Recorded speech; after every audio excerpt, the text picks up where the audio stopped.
It's time for Where You Live with Gene and Tony, the show that's all about owning, buying, selling, renting, and association management.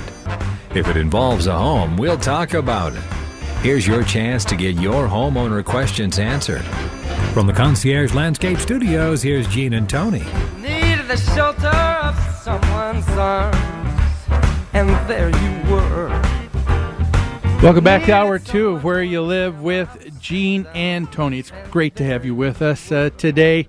If you're just joining us, we just had a good conversation with Council Member Don Samuels from the 5th Ward in Minneapolis, talking about some of the issues that we had that he's dealing with rental housing. And he said in some of his, in the neighborhoods in his ward, there's much as 50% of the housing that's rental property. Yeah.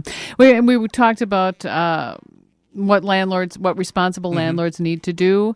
And one of those things is we were asked to have a crime-free addendum attached to our lease that tells our residents, if you commit a crime on this property, you may be evicted. We talked about that's a great plan, and we have the support of the city, but we don't always have the support of the courts for that. Yeah, and it's I guess it's refreshing, at least I think a little bit, to hear that is understood by those on the Minneapolis City Council as well. Absolutely. But what it brought to mind for me was when we do move someone out because they've committed a crime. For example, in St. Louis Park, I had a building. We took over management. We discovered that there was someone dealing drugs on the first floor and propping the door open, so there was no security. And the city of St. Louis Park informed us that they were taking some action. There actually was a bust on the property. We got a letter from the city of St. Louis Park saying, we want you to evict these people. So we did. But there were children in this household. And with my experience in the courts, I thought I need to be reasonable about this, because if I'm standing in front of a judge, I have to be able to explain what I did and why. They want you to know that there's a little bit of accommodation for families the fact that and for the it's a family and circumstances. moving them. So it was the 15th of the month. I gave them till the end of the month to move out. And the city questioned that with me. Why don't you get them out now? I said, well, that these are they've committed a crime. And I said, I know, but I can't just kick them out in the street tomorrow. That's not legal for me to do that. I can't go over there and physically move their stuff out. So some cities do not understand the whole process. Well, but beside it being just legal, it may not be practical, too. I mean, you can't necessarily expect someone to pick up in an orderly fashion in any way. Right. If you say, hey, you've got an hour, leave. That's right. You know. That's right. So cities are starting to catch on more and more. Another thing the cities will ask when there's a problem like this, and this happened in the case of this landlord whose licenses were revoked, the city asked him to submit a management plan to explain how he was going to deal with these infractions. And he didn't do that. I got to tell you, the term management plan is very vague. And the city of St. Louis Park asked me to submit a management plan, too. I said, what do you mean by a management plan? What is it you want to see? You're wondering how detailed are they looking for this? What are they talking about? Well, we want to know, and what they wanted to know is what is our policies and procedures in handling these kinds of things. And, of course, we had those. But most independent landlords, brand new, inexperienced landlords, don't have a clue where to start with that. So what we're talking about is sort of a buzzwords that are being used as opposed to being clear in their communication. What do you want exactly? And why don't they just say it that way? You know, I mean, well, I think they somewhere along the line they heard that's what it was supposed to be. That's a common term, and that everybody should know what that means, and we don't all know what that means.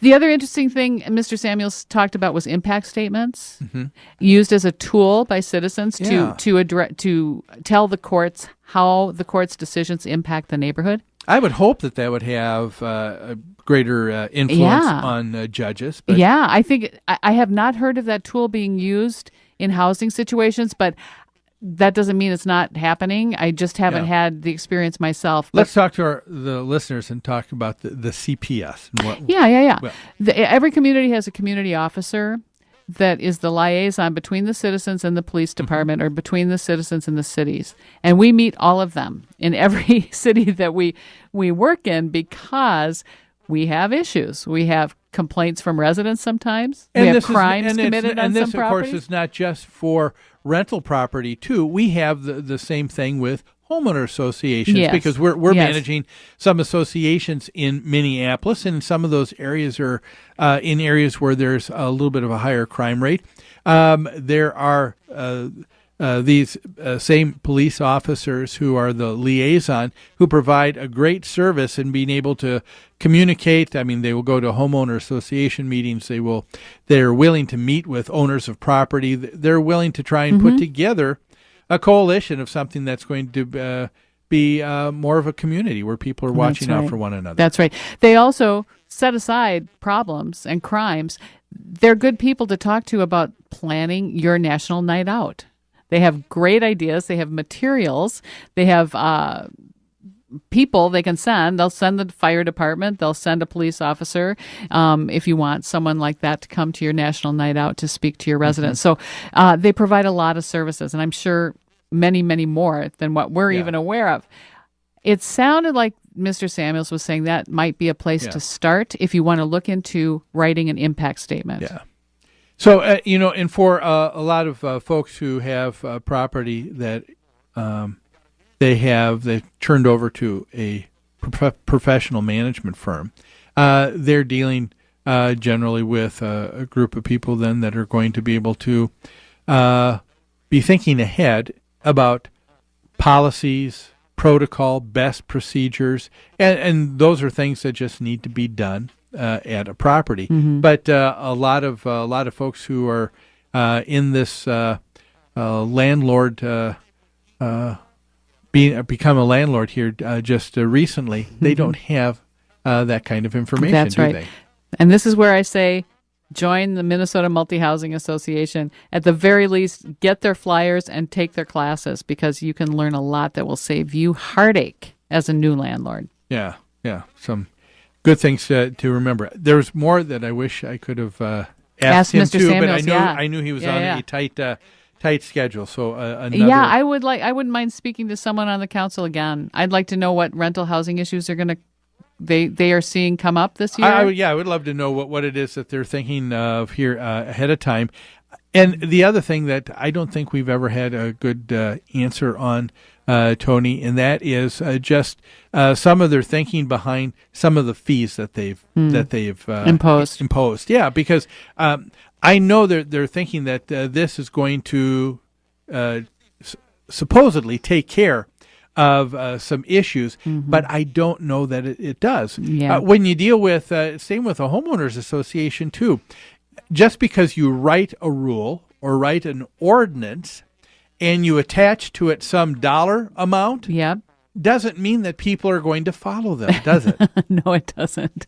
It does not ensure compliance. No. Just having written it, Not at all. In fact, we're going to be dealing with that in just a moment or here, too, when we talk about Senate File 926 and some of the things that are going on at the Minnesota State Legislature and what they want to do in having homeowner associations prohibited from being able to have, I guess they're taking the teeth out of their enforcement on rules and regulations. And we'll talk about what that is in just a little bit. But that to me is the interesting conundrum that people are in. They don't realize that you've got to you've got to be clear in your rules in the ordinance. You've got to, as we talked about before, you've got to make sure that you truly understand the situation. Get input from your constituents. That are concerned about this issue. I want to send one more message to the city councils. The fact that we move out people committing crimes on our properties, responsible landlords do this. It's often those people who end up renting from inexperienced landlords because they can't get housing from an experienced landlord because of their criminal history. So, as Mr. Samuel said, it ends up in this snowballing problem where you've got bad renters renting from bad landlords in bad properties. It continues. I guess you're never going to get rid of that. Hey, everybody has to live somewhere. right? That's right. Yeah. So, but I tell you what, we need to take another break. Let's do that right now. And when we come back, we're going to begin to talk about what's taking place at the state level. Again, with Senate File 926. It's the bill about flags, political signs, and liens. An interesting combo, right? Well, we'll take a break, and we'll be back with this after these messages.